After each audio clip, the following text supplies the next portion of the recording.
Nabi Sulaiman oleh Rahmawati dengan judul Dermawan dalam perspektif dahsyatnya bersedekah. Tuan pengurusi tampak berseri, barisan hakim bijaknya pasti. Nabi Sulaiman kisah diberi, dengarlah semua mari hayati.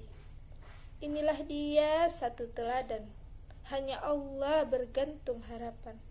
Bersabarlah kita menghadapi dugaan, tawakal dan doa atas kejayaan. Kisah Nabi jadi tauladan, percaya Allah baik kesudahan. Harta dunia bukan sandaran, amal ibadah jadi taruhan. Sahabatku yang berbahagia, yang sedang menonton kisah ini, bagaimanakah cerita selanjutnya? Untuk mengetahui cerita selengkapnya, mari dengarkan bersama. Selamat menyaksikan. Nabi Sulaiman merupakan pemimpin dari golongan manusia hingga binatang, karena dapat berbicara dengan hewan. Selalu bersyukur, Nabi Sulaiman juga dikenal sebagai nabi yang dermawan. Ini kisahnya. Nabi Sulaiman yang kisahnya diabadikan di dalam Al-Quran, senantiasa selalu bersyukur kepada Allah Subhanahu wa Ta'ala atas segala apa yang sudah diberi. Rasulullah SAW pernah bersabda, sedekah dapat menolak bala atau mara bahaya dan menjadikan umur panjang. Dalam firman Allah, ia Sulaiman berkata, ya Tuhanku, ampunilah aku dan anugerahkanlah kepadaku kerajaan yang tidak dimiliki oleh seorang pun sesudahku.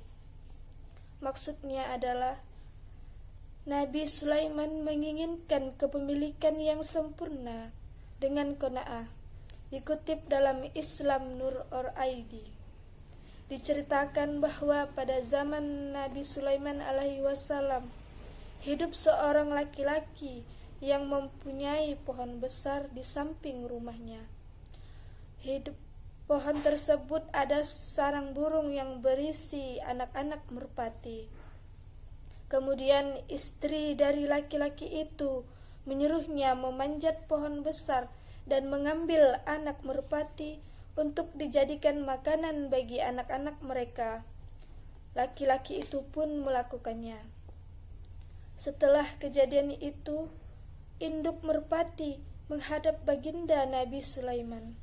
Sang induk pun menceritakan kejadian tersebut.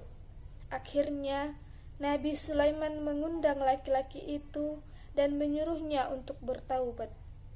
Laki-laki itu berjanji kepada Nabi Sulaiman untuk tidak mengulangi perbuatannya tadi. Suatu ketika, si istri menyuruhnya untuk mengambil anak merpati lagi. Laki-laki itu pun berkata kepada istrinya,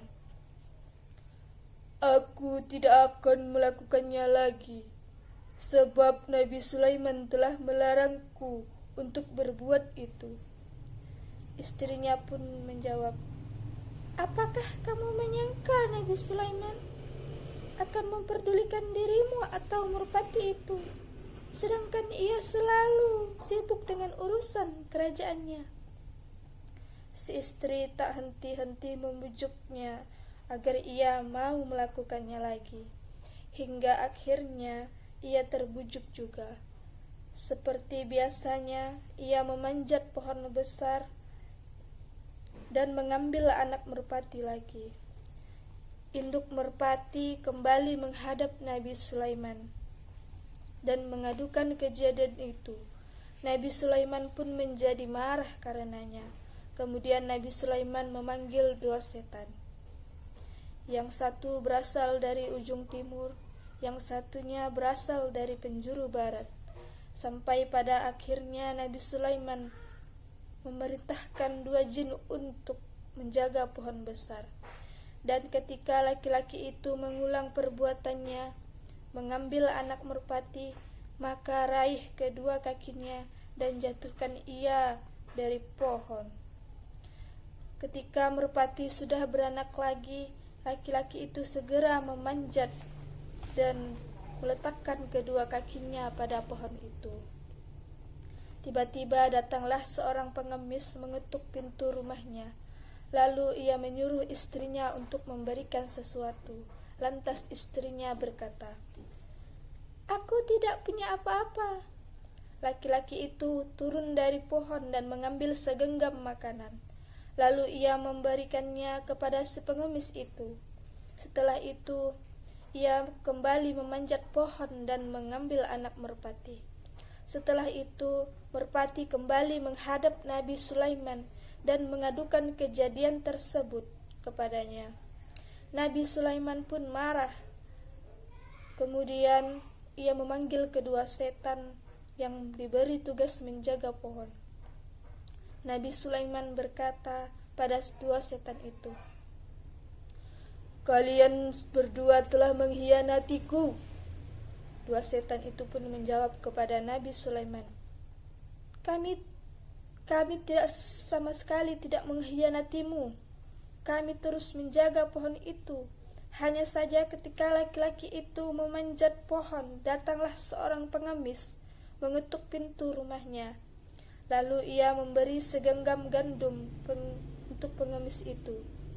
Saat ia kembali memanjat pohon, kami sudah bergegas untuk meraihnya.